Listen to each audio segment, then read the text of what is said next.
cosas y debe saber cómo se van a arreglar. Nadie le puede pedir, repito, que las arregle en un año. Lo que sí es imprescindible que le digan al país qué es lo que debemos hacer cada uno de nosotros, qué debe hacer la producción, qué debe hacer el trabajador, qué debe hacer cada uno para sacar con esfuerzo al país adelante. Y esa falta de planes no se deben a que hayan estado ocupados con la deuda externa, se debe a que no los tenían. Y todavía no los tienen hoy, que es lo más grave de todo. Estamos dialogando con el ingeniero Álvaro Alzogaray en esta edición especial de Sin Concesiones por L191 TV Canal 12. Vamos a una pausa y enseguida continuamos. Proseguimos en esta edición especial de Sin Concesiones por Canal 12, acompañados por Jorge Fraga, corresponsal del diario La Nueva Provincia y La Reforma, y de Ricardo Sendoya, del diario La Opinión. Estamos conversando con el ingeniero Álvaro Alzogaray, titular de la Unión de Centro Democrático y diputado nacional en esta etapa que vivimos los argentinos. Sí, en estos días el tema central de la deuda externa parece girar alrededor de si los acuerdos a que se han arribado importan una recesión en el futuro económico del país o no. ¿Cuál es su opinión al respecto? Ese fue otro de los temas que se presentó indirectamente en la conversación del otro día. Yo he estado señalando, y lamento decirlo de nuevo, que vamos directamente a una recesión. Ya estamos en este momento en los comienzos de la recesión.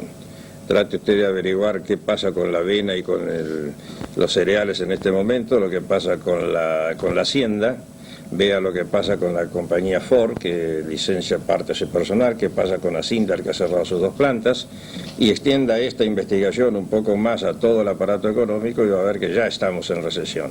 Pero vamos a tener una mayor recesión que esta en los próximos meses, inevitablemente. ¿Por qué la recesión? Por una serie de medidas restrictivas que ha tomado el gobierno, seguramente en relación con el futuro acuerdo con el Fondo Monetario Internacional, que todavía no está hecho, pero ya se están tomando las medidas en ese sentido. Una de ellas, que es la que más aprieta, es el crédito. No hay crédito para el sector privado, todo el crédito del país se lo lleva el Estado. Un particular, un productor que quiera tomar crédito, tiene una franja muy pequeña del que los bancos pueden darle y para la cual le cobran una tasa extravagante de interés.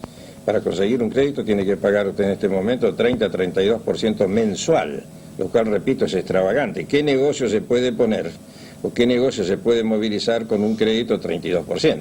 Entonces la gente no toma ese crédito, se restringe en su producción y esa restricción disminuye cada vez más la producción y eso es recesión.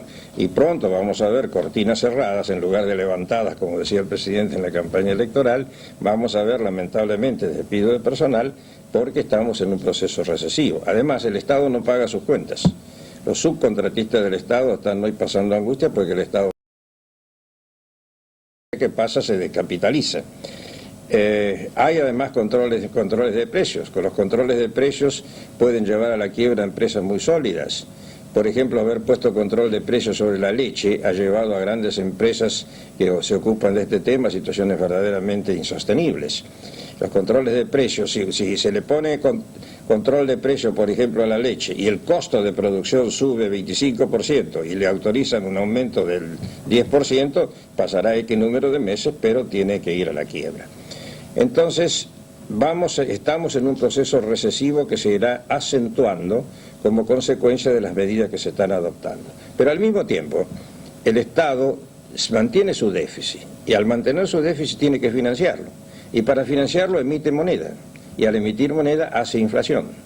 Entonces, el país está caminando por un estrecho andarivel a un costado del cual tiene recesión, por las medidas restrictivas que se toman, y al otro costado tiene inflación debido a la emisión de moneda que se hace para pagar el déficit del Estado. Así que estamos en un fenómeno que en la jerga moderna económica se llama stagflation, que quiere decir inflación con recesión, que es la peor de las combinaciones, porque está sometido a todos los problemas inflacionarios y al mismo tiempo tiene recesión. Y entonces uno se pregunta, bueno, ¿y hasta cuándo vamos a ir por allí? ¿Qué esperanza hay al final del camino ese? ¿Hay alguna medida que haga concebir alguna esperanza o no la hay? Ese es el gran problema que tenemos los argentinos en este momento. Ingeniero, yo recalo nuevamente en el tema del acuerdo con el Fondo Monetario Internacional. Usted habló que todavía no está firmado. ¿Deberá el Congreso Nacional tener incidencia en la aprobación o no de este acuerdo? ¿O aquí deberá cargar sobre sus espaldas el gobierno del doctor Raúl Alfonsín con la responsabilidad de su firma? El acuerdo con el fondo lo va a hacer indudablemente el Poder Ejecutivo y el Banco Central. El control que puede tener el Congreso sobre este tema es más remoto y probablemente sea a posteriori. Sería muy difícil negociar convenios internacionales de este tipo con intervención del Congreso, no se podrían firmar. En las prácticas modernas son un poco distintas, hay que resolver estas cosas más ejecutivamente. Lo que sí, el Congreso debe estar atento y seguramente va a estar, porque en todo caso yo me voy a ocupar de que estemos todos muy atentos a qué es lo que se está firmando. Pero no creo que el Congreso pueda intervenir a priori, porque en ese caso se paralizarían todas las negociaciones internacionales y el país no está en condiciones de paralizar las negociaciones. Como le dije antes, tenemos que refinanciar sí o sí, puesto que si debemos ya vencidos 21.000 millones de dólares y tenemos 1.000 millones en el banco, ¿cómo vamos a hacer? Y lo que es peor es que tenemos que pedir prestados 5.450 millones de dólares de dinero nuevo. No basta la refinanciación, hay que pedir 5.450 millones de dólares de dinero nuevo, que es lo que se está tramitando en este momento. ¿Por qué? Porque desde octubre del 82 no pagamos las cuentas y se ha ido acumulando una serie de créditos puentes, de intereses vencidos, de punitorios y el balance de pagos del año 83-84 que va a vencer, y eso hay que arreglarlo con dinero nuevo. Entonces tenemos que conseguir ese nuevo crédito, pagar y refinanciar. Claro que es una tarea difícil, claro que además el gobierno no es responsable de haber creado esta situación. De lo único que yo lo hago responsable es de haber perdido un año para hacer esto. Si entonces lo sabíamos, quienes estamos ocupándonos de esta cosa lo sabíamos antes, debió saberlo el gobierno y el partido oficial, puesto que si era el partido que podía ocupar el gobierno en el país debió tener preparadas las cosas antes. En los países organizados, con partidos políticos organizados, estas cosas las estudia el gobierno y la oposición que puede llegar a ser el gobierno en cualquier momento. Ahora, ¿usted no cree de todas maneras que la actual política recesiva, que ya es indudable y evidente, responde a los condicionamientos impuestos por el Fondo Monetario Internacional? El fondo no le impone ningún condicionamiento, le dice, señor República Argentina, si usted me viene a pedir dinero a mí, yo con mucho gusto se lo voy a prestar porque para eso estoy, pero explíqueme qué es lo que usted va a hacer para devolvérmelo. Cosa que haría cualquier persona a la cual uno le va a pedir un crédito. Ahora, el Fondo Monetario le va a decir, mire, usted no puede emitir más de tanto, porque si usted emite más de tanto no me va a poder pagar. Y entonces la Argentina tendrá que decir, bueno, ¿estoy de acuerdo o no estoy de acuerdo? Es decir, el fondo no le pone un fusil y le dice, firme acá y yo le impongo tal cosa. El fondo le dice, usted me pide un crédito, estoy de acuerdo, pero explíqueme usted en una carta, en un memorándum de entendimiento, en una carta de intención, por eso se llama carta de intención, explíqueme usted cómo va a hacer para devolverlo. Y si yo estoy de acuerdo, daré la luz verde. Y al dar la luz verde usted va a disponer del dinero y además le estoy facilitando el camino para que las otras fuentes de financiación no lo piensen más y lo ayuden. Ingeniero, yo le pregunto, ¿cómo hubiera hecho usted como ministro de Economía y con la experiencia de 2 gestiones ministeriales que tiene para encarar la refinanciación de la deuda externa? Yo lo primero que hubiera hecho y hubiera tenido listo de antemano es un verdadero programa de gobierno, un verdadero programa de expansión económica interna. Porque el problema argentino es este. Si tenemos que pagar no digamos la deuda, los intereses de la deuda, ese pago ¿de dónde tiene que salir? Tiene que salir de nuestras exportaciones. Ahora, si nosotros exportamos en cifras redondas 9.000 millones de dólares y tenemos que pagar de intereses 6.000 millones, no nos queda espacio para las necesidades internas del país. Entonces, para poder pagar esos 6.000 millones de dólares, tenemos que ajustarnos el cinturón. Tenemos que vivir mucho peor de lo que estamos viviendo actualmente. Y esa es una mala solución. ¿Cuál es la verdadera solución? Agrandar la economía del país, exportar mucho más. Podemos exportar 4 o 5.000 millones de dólares más, después se lo podría decir si ustedes quisieran. Y con esa mayor exportación estaremos en condiciones de pagar por lo menos los intereses y llevando la deuda adelante. Entonces lo primero que había que hacer, no solamente para el fondo, sino para el país, había que decir, pongamos en marcha este programa de expansión. Con este programa de expansión yo voy al fondo y voy a los bancos y le digo, mire señores, tenemos en marcha este programa. Necesitamos para que entre a funcionar a pleno 2 a 3 años. Refinancienme usted la deuda, incluso deme algún dinero nuevo adicional para poner en marcha, y con esto adelante yo le voy a poder repagar en tantos años. Y ese programa se lo hubiera entendido enseguida y además lo hubiera entendido el país. y el país estaría hoy produciendo más y estaría desarrollándose rápidamente en beneficio de todos los trabajadores y empresarios del país, de todos los habitantes del país. Mientras que ahora hemos ido a la refinanciación, vamos a obtener a duras penas, con forceps, la refinanciación. ¿Y después qué? Una Argentina en recesión, ajustándonos el cinturón para poder pagar este arreglo. De manera que todavía queda lo más importante, que es cuál es el programa positivo que le va a permitir a la Argentina pagar sus intereses y además desarrollarse como país. Ingeniero Alzogaray, yo le voy a dejar una pregunta para que me la conteste en la próxima parte del programa, porque aquí el colega habló de condicionamientos, usted planteó su posición con respecto a la actitud del Fondo Monetario Internacional, es disímil su posición con respecto a la de otros partidos políticos, fundamentalmente aquellos que dicen colocarse un tanto más a la izquierda, ¿no? Vamos a hacer una pausa y luego continuamos hablando con el ingeniero Álvaro Alzogaray. Dialogando con el ingeniero Álvaro Alzogaray, presidente de la Unión de Centro Democrático y diputado nacional de visita aquí en Trenquelauquen, en esta edición especial de Sin Concesiones, de la que participan también, y esto nuestro profundo agradecimiento, Ricardo Sendoya y Jorge Fraga. Habíamos dejado una pregunta flotando, ingeniero, vamos a recordársela a la gente. Nosotros le decíamos que cuando a usted se le preguntó sobre condicionamientos, hizo alusión que no ha habido condicionamiento del Fondo Monetario Internacional, lo que es una posición distinta a la de otros partidos que dicen colocarse un tanto más a la izquierda de la posición en que está el partido del ingeniero Alzogaray. Bastante más a la izquierda.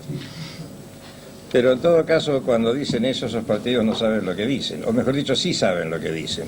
Lo que pasa es que el Fondo Monetario Internacional es una especie de monstruo que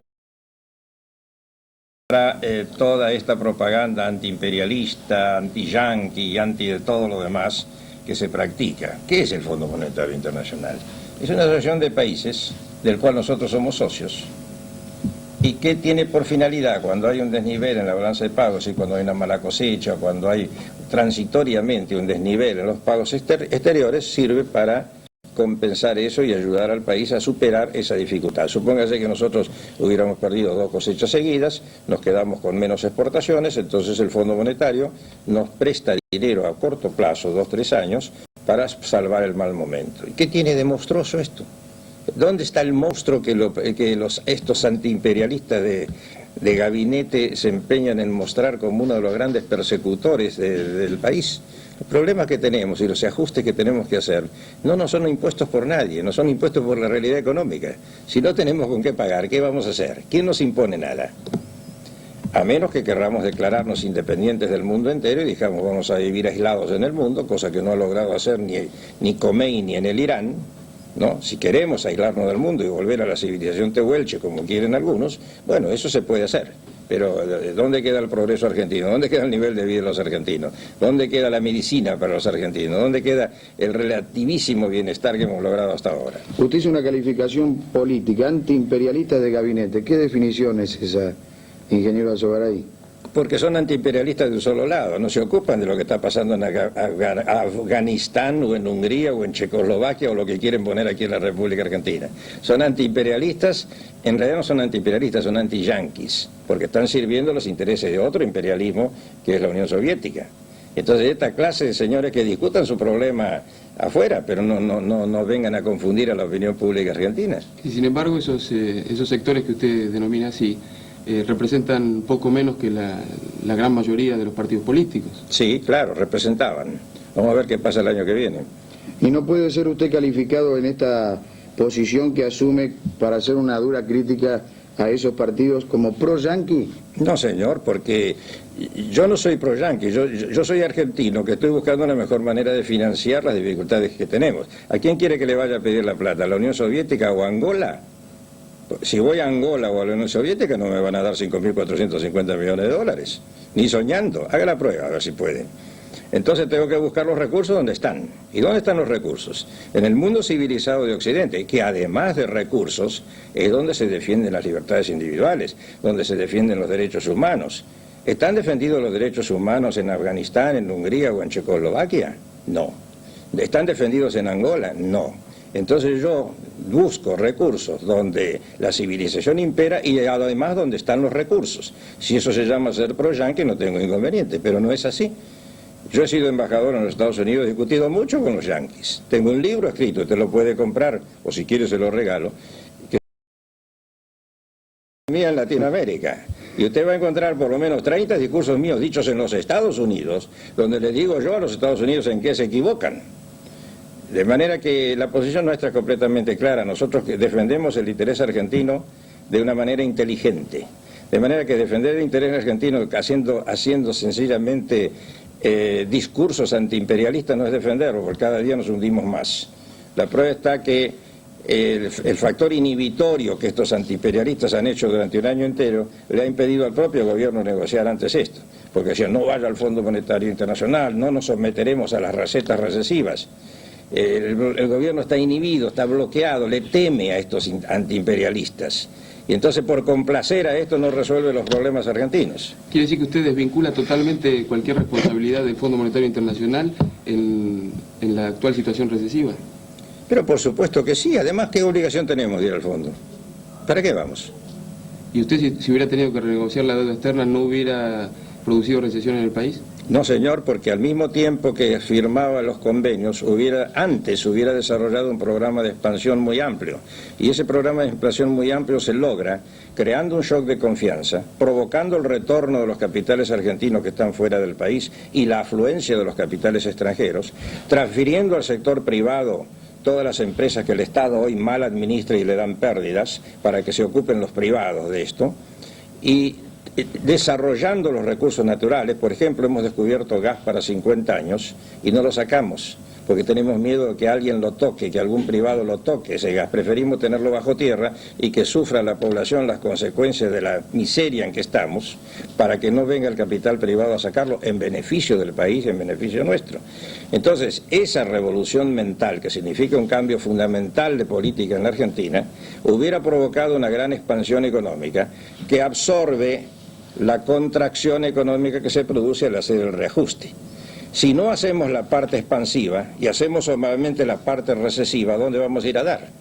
Nosotros hubiéramos podido negociar la expansión paralelamente con la parte recesiva y no hubiéramos tenido ningún atisbo de recesión. Al contrario, si usted desarrolla el gas y el petróleo en Argentina y vienen 7 o 8 grandes compañías a explotarlo, ahí usted está creando 120.000 empleos de entrada, más todo lo que va detrás de la explotación petrolífera, talleres mecánicos, familia de los trabajadores y todo. Usted está creando 120.000 empleos nuevos acá y dinamizando una riqueza que de paso la exporta y consigue dólares, y entonces no hay recesión, porque lo que cae de este lado sube de este otro lado. Y eso no es una utopía, eso se hizo en la Argentina entre el 59 y el 61, y en 22 meses logramos resolver gran parte de los problemas estos. Ingeniero Alzogaray, indudablemente usted habla del tema del gas, y yo voy a volver a insistir en el tema político. Aquí hay una coincidencia suya con respecto a lo que señala el Movimiento de Integración y Desarrollo, que es uno de los partidos que censura al ingeniero Alzogaray, que es una paradoja prácticamente, ¿no? No, ese es un incidente político de la historia argentina reciente que, si usted me lo pregunta, no tengo más remedio que decirlo. Yo ya lo tengo olvidado porque por otra parte este partido en la última elección no le fue demasiado bien y no juega ningún papel en la política argentina en este momento. Fíjese que gastaron 2 o 3 millones de dólares y no sacaron ni un concejal, ¿no? Pero en fin, eso es un problema aparte. El doctor Frondizi llega al poder en 1958. ¿Cuáles eran las ideas del doctor Frondizi entonces? Izquierda, bien de izquierda intelectual. Tenía un libro que se llamaba Petróleo y Política. Esto los jóvenes deben saberlo. En ese libro, Petróleo y Política, cuyo primer capítulo se llama El imperialismo, etapa superior del capitalismo, lo podría haber firmado Lenin, que es el autor de la frase, ¿no? Frondizi llega al poder y como es un hombre inteligente, ¿y qué es lo que hace? Cambia totalmente, tira por la borda el libro Petróleo y Política y adopta la plataforma del Partido Cívico Independiente que nosotros habíamos fundado, que decía la crisis la debe pagar el petróleo con intervención privada, etc. Y el 28 de diciembre del año 58 va un paso más, libera la economía, libera los cambios, libera la tasa de interés, libera todo de acuerdo con nuestra política que se llamaba el Gran Cambio. Y 6 meses después me llama a mí a gobernar. Y durante 22 meses yo gobierno la economía argentina. A los 22 meses Frondizi creyó que estaba todo hecho, y dijo, bueno, ahora quiero recuperar la totalidad del poder. Nos da las gracias por los servicios prestados, sigue, se empantana en un año y cae. Entonces, cuando los desarrollistas quieren ponderar su época, que es buena, se olvidan que el ministro de Economía era yo, entonces no me lo perdonan, y por eso están en contra. Ya que estamos haciendo historia, ingeniero Alzogaray, ¿no hubo presión de otros sectores para que usted fuera ministro de Economía? No, esa es la excusa que dan diciendo nosotros llamamos a Alzogaray porque lo impusieron los militares, lo cual es absolutamente falso. Y lo he invitado al doctor Frondizi más o menos unas 200 veces para que vengamos a aclarar este tema a la televisión. Yo estoy dispuesto a pagar 1 hora de televisión sobre esto y que le digamos al país de una vez por todas cómo fue verdaderamente la historia. Frondizi, no los secretarios de Frondizi, yo quiero hablar con él, porque él tiene la historia y yo tengo la historia. Pero en fin, nos hemos metido en la historia otra vez, porque usted me lo preguntó, ¿no? El desarrollismo, estas ideas las aprendió del Partido Cívico Independiente. Las aprendió mal, porque se olvidó de varios capítulos, no lo estudió todo, ¿no? Por eso fue que en un año perdió todo. Esto está escrito en un pequeño folleto que se llama La Verdad de Alzogaray, está escrito en una serie de cosas. Además, ustedes pueden encontrar la documentación allí y van a ver que es absolutamente cierto. Pero ante ese periodo, bajamos la inflación del 113% al 0%. Liberamos todos los cambios. La moneda argentina fue declarada la mejor moneda del mundo en el año 1960. Piensen en nuestro pobre peso de ahora, con 2 cambios de moneda nacional a peso argentino y lo demás. 33 pesos por dólar en un mercado completamente libre. No hubo desocupación. Lo que es gran industria en el país vino en esa época. Las fábricas de automóviles, las fábricas textiles, todo eso vino en ese momento. Logramos esa afluencia de capitales a que me refería antes. El país se autoabasteció de petróleo. De manera que lo que les estaba contando antes se puede hacer. Ha sido hecho en la Argentina, con una Cámara adversa, con un poder político prestado. Eso se hizo. Lo hizo la economía social de mercado. De manera que en otras condiciones políticas serias se podría hacer rápidamente esto y el país saldría adelante mucho antes de lo que suponemos. Vamos a hacer una nueva pausa en este diálogo que mantenemos con el ingeniero Álvaro Alzogaray, presidente de la Unión de Centro Democrático. En instantes continuamos. Continuamos en esta edición especial de Sin Concesiones por Canal 12. Debemos destacar que están acompañando al ingeniero Álvaro Alzogaray, su secretario privado Carlos Bota y el doctor Jorge Álvarez Tronjé, vecino de la zona de Trenquelauquen. Por supuesto también están presentes aquí en los estudios, aunque no aparecen en cámara, dirigentes de la Junta Promotora de la Unión de Centro Democrático de Trenquelauquen, que ha motivado esta presencia del ingeniero Alzogaray aquí en nuestro medio. Fraga. Sí, yo quisiera preguntar al ingeniero Alzogaray si no cree que hubiera sido factible convocar al patriotismo de la ciudadanía para hacer frente a la deuda externa. Es decir, por un lado vemos, según algunos informes que aparentemente son fidedignos, que hay una fuga de capitales de unos 20.000 millones de dólares. Y por otro lado, usted acumula entre sus experiencias un empréstito interno con una cláusula oro del año 62. Bueno, de su época. La segunda época, de la segunda que época, el gobierno del doctor Guido. ¿Qué puede decir acerca de eso? Es decir, ¿usted lo podía ver factible, algo así? Bueno, son dos cosas un poco distintas, aunque en el fondo ambas son empréstitos, ¿no? La idea de que se logre el apoyo del capital argentino que hoy está emigrado en el exterior, ya la he expuesto un poco antes al dar la solución positiva. Dije que el comienzo de la solución argentina está precisamente en el retorno de esos capitales, porque si esos capitales retornan al país y afluye el capital extranjero, ese capital, al entrar a trabajar en la plaza, moviliza la plaza y cae la tasa de interés, porque al haber abundancia de dinero verdadero, los intereses bajan. Al bajar los intereses, todo el mundo invierte, y al invertir se reactiva la economía, se reabsorbe la desocupación y se eleva el salario real. Ese es el esquema simplemente expuesto de lo que hay que hacer. Ahora, para que el capital argentino retorne al país, hay que crear, como dije antes, un shock de confianza. No se gana nada con emitir un bono internacional que diga suscríbanlo los argentinos. Ningún argentino le va a suscribir $1. Si han logrado colocarlo afuera para protegerse de las exacciones que le hacían en su propio país, no lo van a traer por un simple llamado, una simple invocación. Lo van a traer si adquieren confianza, con lo cual vamos al problema del shock de confianza. En ese caso, ni siquiera es necesario ir a pedirles a los argentinos eso. Es preferible que traigan el capital para trabajar acá en el país. Si el capital argentino retorna acá, la producción agraria puede aumentar notablemente porque pueden invertirse capitales en el campo, ir a tecnologías más avanzadas, con más herbicidas, con fertilizantes, etcétera. Eso ayuda a exportar más.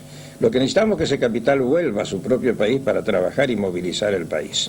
La deuda externa se arregla con los institutos internacionales de crédito y con el capital externo. No hay inconveniente en que tengamos una deuda. Lo importante es que la destinemos a producir y a producir divisas para poder pagar por lo menos los intereses. De manera que yo no ligaría una cosa con la otra. Ahora, eso tiene poco que ver con el título del empréstito que emitimos nosotros. Cuando yo llegué al gobierno la segunda vez con el doctor Guido, me encontré que en el año desarrollista de Frondizi habían andado mal las cosas y habían quedado los sueldos impagos casi 2 meses. Entonces, ¿cuál era la solución? La solución simple que han aplicado casi todos los gobiernos es hacer funcionar la maquinita, producir los billetes y pagar. Mire qué fácil. Además, yo sabía que ese procedimiento existía, ¿no? Pero ese procedimiento es inflacionario. Yo con eso engañaba al país. Entonces dije, no, vamos a emitir un empréstito y vamos a pedir que lo suscriba la gente que tiene ahorros. Como se hace en todos los países del mundo, es un empréstito clásico. Como había poca confianza porque teníamos un golpe militar de mes por medio, además había caído el gobierno, todo lo demás, entonces le pusimos una cláusula oro. Dijimos, lo que usted nos presta hoy, se lo vamos a devolver en el equivalente en oro, para ser más atractivo. En el momento que estábamos lanzando el empréstito y que parecía que iba bien, un golpe militar. Al mes siguiente, otro golpe militar. Estoy hablando de agosto, septiembre del año 62. Entonces, ¿qué hicimos? Le dijimos a los empleados públicos, miren, le debemos 2 meses. Le pagamos uno en efectivo y con el otro mes cómprennos un título del empréstito. Y lo suscribieron, voluntariamente. Esto no se recuerda, pero es así. Con eso quedamos al día con los empleados públicos y el título del empréstito, es decir, le pedimos dinero prestado a la población para poder poner al día los empleados públicos. Esa es la realidad histórica del famoso bono. Ahora, ¿qué pasó? Los comerciantes empezaron a poner avisitos, y ustedes lo pueden ver en los diarios de la época, compramos bonos, aceptamos pago en bonos a 110. Y entonces vendían heladeras contra bonos, vendían cocinas contra bonos. Cuando yo renuncié, por razones que no voy a entrar a discutir ahora, se le quita un poco el apoyo psicológico al bono. Entonces el comerciante que se había empachado de bonos tuvo que venderlos. Al venderlos perdió algo de dinero. Y por eso la gente protesta por la pérdida del bono. Pero ese es el comerciante que voluntariamente había utilizado el bono como si fuera moneda. Pero pongámonos en el peor de los casos, de que haya habido un perjuicio para 10, 15 mil comerciantes que hayan perdido por una sola vez 25%. Pero con eso evitamos la inflación. Y ahora todos los habitantes de la República Argentina perdemos por mes 20%. A través de la inflación. Perdóneme. Porque no hemos sabido hacer el esfuerzo necesario para no emitir. Perdóneme, yo recuerdo en aquella época, la población también, es decir, el trabajador, por ejemplo, también perdió 15 o 20% para poder cambiar su bono. No, porque señor. Con el bono no podía... No, señor, porque el bono lo recibió de entrada exclusivamente los empleados públicos. Los empleados públicos estaban autorizados a pagar la luz, a pagar obras sanitarias, a pagar teléfonos, a pagar todo lo que dependiera del Estado. No le niego que algunos trabajadores hayan podido recibir bonos porque los empleadores que recibían bonos a cambio de mercadería utilizaran esos bonos después, pero eso no fue por imposición del Estado. Eso fue acuerdo voluntario entre los trabajadores y los empleadores. De manera que eso no es responsable. Además, yo tenía una manera muy fácil de rescatar los bonos, sin emitir y sin hacer inflación. Y era poner en venta todas las propiedades del Banco Hipotecario Nacional que estaban ocupadas. En aquel momento, con la ocupación, esos alquileres eran muy bajos y nosotros íbamos a vender a precio muy barato porque la propiedad ocupada no valía nada. Entonces, los dueños de esa propiedad le íbamos a poner la obligación de pagarla en bonos. Entonces, ¿qué tenía que hacer el que ocupaba una propiedad pequeña del Banco Hipotecario? ir a la plaza a comprar bonos, y ese bono traerlo al banco hipotecario. Y el banco hipotecario lo mandaba al central, anulaba el bono y le entregaba la propiedad. De manera que eso fue un recurso de emergencia, heroico si usted quiere, el más sano que se podía aplicar, que evitó la inflación por segunda vez en la Argentina y que permitió sanear en 8 meses otra vez la economía argentina. Cuando llegó el doctor Illia al gobierno, la economía argentina estaba saneada completamente. Insisto en el tema, ingeniero Alzogaray, yo no viví aquella época, con intensidad era muy pequeño, pero de cualquier manera he sentido la crítica que se ha formulado al pago con bonos que se hacía en la época del ingeniero Alzogaray. Es decir, hay detractores en torno a esa política. ¿Cómo se justifica entonces? Algunos la califican hasta de impopular a la medida de aquel entonces. Bueno, escúcheme una cosa, detractores yo he tenido mucho y seguiré teniendo. Y seguiré teniéndolo porque digo las cosas de esto y no vacilo en decir dónde están las responsabilidades y las culpas. Obviamente, cuando no saben qué contestar a esto que estamos diciendo, lo único que decir, sí, el invierno y los bonos. Te le pregunté, ¿qué es el invierno? ¿O qué son los bonos? Bueno, no me acuerdo, pero he oído decir. Y bueno, entonces, pongamos las cosas sobre la mesa. ¿Qué tienen que reprocharle al bono? Que los que salieron del problema sin inflación lo entregaron a un comerciante a cambio de una heladera y que ese comerciante perdió 25%. Y bueno, pero eso forma parte de los avatares diarios del comercio. Pero ¿cuál fue el beneficio del país? ¿Detener la inflación otra vez? Y gracias a eso se beneficiaron 28 millones de argentinos, sin perjuicio en realidad para nadie. Pero aunque fuera que 10.000 se perjudicaron, se salvaron 28 millones de argentinos. No veo que tienen que oponerse a esto. Después de lo que usted nos ha planteado en torno al tema económico, lo que vamos a tener que pasar es el verano, no el invierno, como usted decía, ¿no?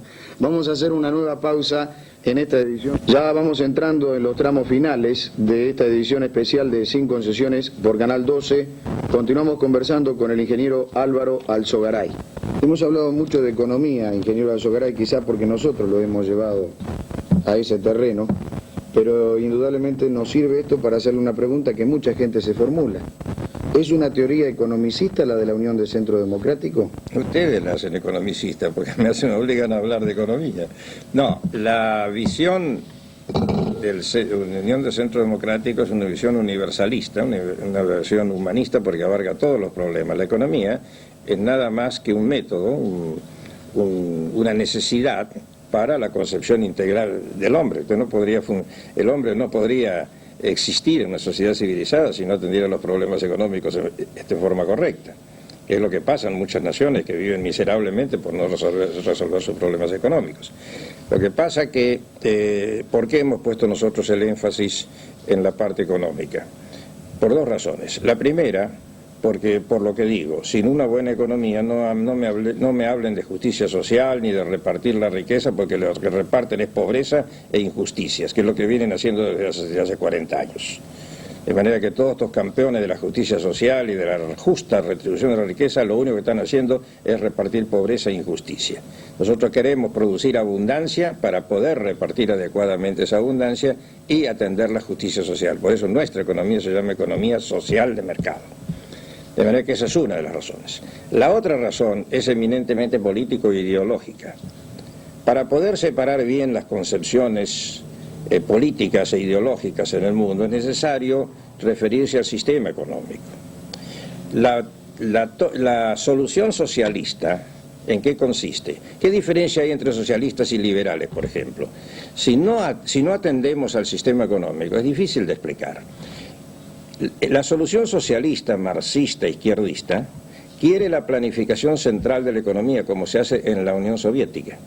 En la Unión Soviética la economía se planifica totalmente, detalle por detalle. El hombre pasa a ser un engranaje de esa inmensa maquinaria económica que manejan los comisarios del pueblo y el Partido Comunista.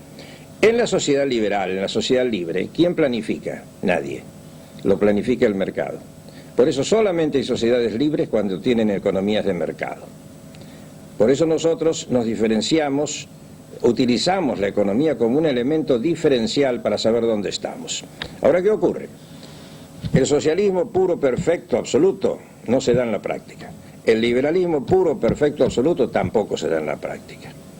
Entonces, ¿dónde estamos nosotros? Nosotros estamos por necesidad en un punto intermedio, más o menos, Pero nuestra solución es caminar hacia el modelo de la libertad, en lugar de caminar hacia el modelo de la esclavitud.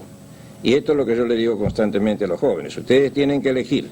Si quieren caminar hacia la esclavitud, háganse socialistas. Dependan del comisario del pueblo. Acepten las órdenes. Váyanse a Nicaragua a recoger café. De paso, cóbrenle $1000 al Partido Comunista para no ir gratis. ¿Quieren caminar hacia la libertad y a formar su propia vida? Entonces, caminen hacia este lado. Hasta ahí está claro. Socialistas o liberales, está claro. El problema está en el medio. En el medio están los híbridos intermedios, a los cuales pertenecen nuestros grandes partidos políticos, las sociales democracias, todo esto. Ni son socialistas ni son liberales. Mezclan un poco de planificación con un poco de mercado. Hacen un enjuague allí y les sale lo que venimos padeciendo en Argentina desde hace 40 años. Cosas híbridas, cosas que no caminan, cosas ineficientes, que van hundiendo. El drama argentino en este momento es el sistema económico híbrido, intermedio, socialdemócrata, que caminó durante 40 años y que está agotado. Y está agotado porque ya no da más, y no da más porque no puede recurrir a ninguna de las dos mentiras que ha hecho siempre. Pedir prestado en el exterior porque no le van a prestar, ni emitir más moneda porque se va a meter en la hiperinflación. Entonces tiene el camino cerrado. El país tendrá que decidir entre tres posibilidades: hacerse socialista como quieren algunos elementos del gobierno y de fuera del gobierno, incluye entre ellos Franja Morada y a la coordinadora y a todo esto que se está metiendo en todo el gobierno. El discurso del presidente en Vélez Arfiel no ayuda mucho de esto, tenía toda una tribuna llena de comunistas y tenía al lado al señor cardenal de Nicaragua, entendiendo con un problema del Bigle, que es un problema argentino-chileno, no del señor cardenal de Nicaragua. Una parte camina para allá. La UCD camina decididamente hacia la libertad a través de la idea liberal. Y hay quienes quieren todavía recomponer el sistema de los 40 años. Muy bien, pruébenlo. Pruébenlo, van a ver dentro de pocos meses a dónde están.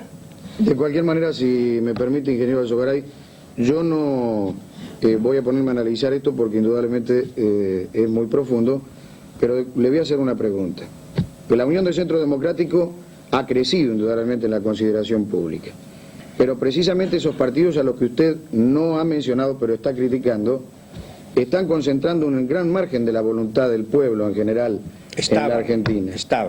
Efectivamente, el 30 de octubre esos dos grandes partidos, sea radicalismo y peronismo, yo nunca oculto mis palabras, esos dos grandes partidos polarizaron el 92% de la población. ¿Por qué? Porque discutían historia, discutían a Perón.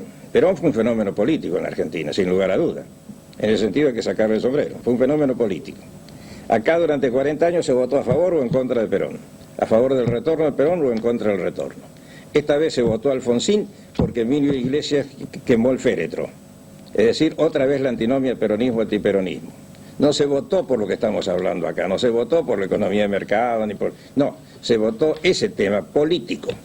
Ahora que eso ya no existe más, porque realmente yo creo que la antinomia peronismo-antiperonismo se ha acabado, ahora la gente se va a polarizar de otra manera y va a escuchar más las soluciones y los problemas reales del país. Por eso nosotros estamos creciendo en este momento. No por nuestra habilidad, sino porque la opinión pública se va trasladando de los problemas ficticios, estrictamente políticos, a los problemas reales que son los que nosotros estamos presentando. Y eso creo que se va a notar mucho más en las elecciones de 1985. El Partido Peronista, como ustedes saben, está en grandes dificultades para organizarse como partido, porque nunca fue partido, fue un conductor y una masa. Ahora la masa tiene que buscar sus líderes y tiene que buscar sus soluciones, tiene que pensar. Y el Partido Radical, que tiene 27% de votos prestados, no se los van a prestar más en la próxima elección. Van a buscar otra solución. Y esto lo vamos a ver en octubre del 85. ¿Y usted cuál cree, haciendo un análisis objetivo, cuál cree que va a ser la franja de la población que va a adherir a la UCD? Parte del 27% prestado al radicalismo y parte del peronismo sano, del hombre peronista, del trabajador medio que adhiere emocionalmente a Perón, que lo quiere a Perón como lo quiere a Gardel y como quiere cualquier cosa emocional, pero que tiene que buscar soluciones y nos entiende mucho más a nosotros que a otros. ¿Usted se guía por las estadísticas que se realizan así a través de algunos medios? ¿O por lo menos le presta importancia? Las estadísticas tienen importancia porque influyen psicológicamente, pero todavía es muy temprano para manejarnos con estos temas y, sobre todo, cuando se presenta una estadística hay que analizar qué es lo que se preguntó. Por eso yo le quiero hacer una pregunta, ingeniero, disculpe que lo interrumpa. Usted habló de que había antinomia, radicalismo y peronismo y que se terminó. De acuerdo a esas estadísticas, me permito presuponer que la antinomia va a ser izquierda o Unión de Centro Democrático. Correcto, así es. También va a ser una antinomia, eso puede retardar el progreso del país, no, señor, no, buen movimiento de las estructuras políticas. No, señor, el país tendrá que ser en el futuro o caminando al socialismo o caminando a la libertad. Ese es el futuro. Y no le digo socialistas o liberales, porque le digo lo que le dije antes, las fórmulas absolutas perfectas no existen. Lo importante es caminar para saber hacia dónde caminamos. Si usted me dice dónde está la fórmula perfecta del liberalismo perfecto, le digo ningún país del mundo. Pero el Japón existe, Estados Unidos existe, Alemania Occidental existe, Suiza existe. ¿Por qué? Porque caminan hacia la fórmula correcta de la libertad y de la economía de mercado. También existe Angola, existe Afganistán, existe la Unión Soviética, existe Alemania Oriental. ¿Por qué? Porque caminan en otro sentido. Entonces lo que tendrá que decidir la República Argentina, si quiere caminar para allá o si quiere caminar para allá. Ahora, los que están en el medio van a subsistir un tiempo, indudablemente. No se terminan estos partidos intermedios en una sola elección, se van a terminar a lo largo del tiempo. Pero parte de estos partidos, sean radicales o sean peronistas, se van a inclinar en las dos ramas. Usted mientras habla está graficando con las manos y señala por un lado con la mano izquierda y por el otro lado con la mano derecha. ¿Usted se identifica como partido de derecha? No hay ningún inconveniente. ¿Qué quiere decir derecha o izquierda? Eso viene de la Revolución Francesa. No sabemos lo que se quiere decir. No, si quiere cruzo las manos y lo hago así. Me da lo mismo. Lo que quiero saber es si vamos a caminar hacia la libertad vía economía y mercado o si vamos a caminar a la esclavitud vía planificación central de la economía con comisarios del pueblo. Esa es la pregunta. Braga le quiere formular una pregunta. Yo le pregunto qué diferencia existe entre conservadorismo y liberalismo. Bueno, eso es interesante. El liberal está buscando siempre el cambio, está siempre abierto y dispuesto al cambio. Es una búsqueda permanente por el cambio, no por el cambio mismo, sino porque el futuro de la humanidad es incierto, el futuro de cada uno de nosotros es incierto y el liberal tiene su mente abierta a todas las innovaciones, a todos los cambios. El conservador, por definición, no. Tiene un estatus determinado y quiere sostener el estatus, una diferencia. Otra diferencia, ¿quién hizo la República Argentina? Los liberales. La Constitución es liberal, Alberdi es liberal. Los 5 presidentes que sucedieron a la Constitución son liberales. Los liberales hicieron de la República Argentina, de un desierto la transformaron en una gran nación hasta el año 1945 y aún antes. Cuando esos liberales se dieron por satisfechos, se transformaron en conservadores. Quisieron conservar las cosas en provecho propio. Y ahí viene la época del fraude, viene la época de la oligarquía, viene todo esto que evidentemente es cierto en el país. No tanto como se dice, pero de cualquier manera es cierto. El liberal no está comprometido con esta etapa porque ni siquiera se llamó liberal en esa época. Hay otras razones que son en parte doctrinarias, en parte de tipo político. Nosotros con sentido práctico decimos, señor, ¿por qué tenemos que rehabilitar el rótulo de conservador? ¿Por qué tenemos que cargar en el presente con los errores del pasado que no nos son imputables? ¿Por qué vamos a caminar para atrás en lugar de caminar hacia adelante? Por eso no hemos elegido el nombre de conservador. Tampoco habíamos elegido el nombre de liberal por una serie de razones técnicas, pero la gente joven le puso el nombre de liberal. Al incorporarse a la UCD captó la esencia de lo que éramos y no quiere llamarse de otra manera que no sea liberal, y tienen toda la razón, inventaron el signo de liberal. ¿Y a qué adjudica ese fenómeno que está ocurriendo y que es el apoyo del sector, de un amplio sector juvenil a Álvaro Sogaray? Y bueno, y pregúnteselo a los jóvenes, ¿yo qué quiere que le diga? Puedo nada más que presumir cosas, que preguntárselos a ellos. Yo le pregunto, ingeniero, disculpe, Jorge, ¿va a hacer alguna otra visita aquí a Trenquelauquen? Sí, pero no este año. Bueno, entonces dejamos para seguir conversando el año próximo, si regresa, porque el tiempo ha culminado. Yo les agradezco mucho a Jorge Fraga y a Ricardo Sendoya que hayan participado nuevamente de esta edición especial de Sin Concesiones, y por supuesto nuestro sincero reconocimiento al ingeniero Alzogaray de haber aceptado venir aquí al interior del país a conversar con 3 modestos periodistas cuando hemos estado acostumbrados a verlos por las cámaras de los canales de televisión de la capital federal. Algunos dicen que es un abonado permanente de Bernardo Neustadt. Bueno, hoy ha demostrado lo contrario, Lo de la modestia depende de lo que se tiene dentro de la cabeza. Y ustedes han preguntado muy bien, así que no son tan modestos. Son buenos periodistas. Le agradecemos mucho, ingeniero Alzogaray. Hasta cualquier momento. Hasta pronto. Así concluimos otra edición especial de Sin Concesiones por Canal 12. Muchísimas gracias para todos. Muy buenas noches y hasta